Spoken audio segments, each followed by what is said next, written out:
So ಇಲ್ಲಿ we need to prove that cosecant A into 1 minus cos A. So ಇಲ್ಲಿ last problem ಏನು ಮಾಡಿದ್ರಲ್ಲ ಅದೇ ರೀತಿ cosecant A into 1 minus cos A, ಅದೇ ರೀತಿ ಸೊ ಇಲ್ಲಿ cosecant A plus cot A is equal to 1 ಅಂತ ಪ್ರೂವ್ ಮಾಡಿ ಅಂತ ಕೇಳ್ತಾನೆ. ಸೊ ಲಾಸ್ಟ್ ಪ್ರಾಬ್ಲಮ್ ಏನು ಮಾಡಿದ್ರಿ, ಆಸ್ ಇಟ್ ಈಸ್. ಸೊ ಇಲ್ಲಿ ಏನು ಮಾಡಬೇಕು, ಎಲ್ ಎಚ್ ಎಸ್ ಕನ್ಸಿಡರ್ ಮಾಡಬೇಕು. Cosecant A into 1 minus cos A into cosecant A plus cot A.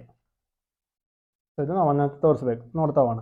So first ಏನು ಮಾಡಬೇಕು, ಕೊಸಿಕೆಂಟ್ನ ಬ್ರಾಕೆಟ್ ಒಳಗಡೆ ಮಲ್ಟಿಪ್ಲೈ ಮಾಡಿದಾಗ 1 ಇಂಟು ಕೊಸಿಕೆಂಟ್ ಎ ಆಗುತ್ತೆ minus. So cosecant A into cos A ಬರುತ್ತೆ.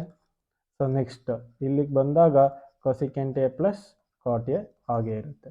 ಸೊ ನೆಕ್ಸ್ಟ್ ಸ್ಟೆಪ್ಪಿಗೆ ಬಂದಾಗ cosecant A ಏನು ಚೇಂಜ್ ಮಾಡೋದಕ್ಕಾಗಲ್ಲ, ಆಸ್ ಇಟ್ ಈಸ್ ಬರ್ಕೋತೀನಿ. ಇಲ್ಲಿ ಕೊಸಿಕೆಂಟ್ ಎನ 1/sin ಎ ಅಂತ ಬರ್ಕೋಬೋದು.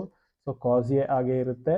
ಸೊ ಇಲ್ಲಿ cosecant A plus cot A ಬರುತ್ತೆ, ಕರೆಕ್ಟ್ ಅಲ್ವಾ.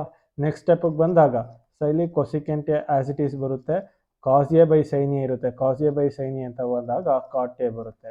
ಸೊ ಇಲ್ಲಿ cosecant A plus cot A ಆಗಿರುತ್ತೆ. ಸೊ ಈ ಫಾರ್ಮೆಟು ನೀವು ಅಬ್ಸರ್ವ್ ಮಾಡ್ಬೋದು, A minus B into A plus B ಈ ಫಾರ್ಮೆಟಲ್ಲೇ ಇದೆ. ಇದನ್ನು ನಾವೇಂತ ಬರ್ಕೋಬೋದು, A square minus B square ಅಂತ ಬರ್ಕೋಬೋದು.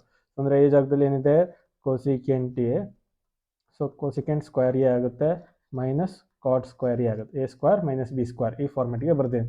ಸೊ ನಮಗೆ ಮತ್ತೆ ಒಂದು ಐಡೆಂಟಿಟಿ ಗೊತ್ತಿದೆ, 1 plus cot square A is equal to cosecant square A ಅಂತೇಳಿ, ಕರೆಕ್ಟ್ ಅಲ್ವಾ.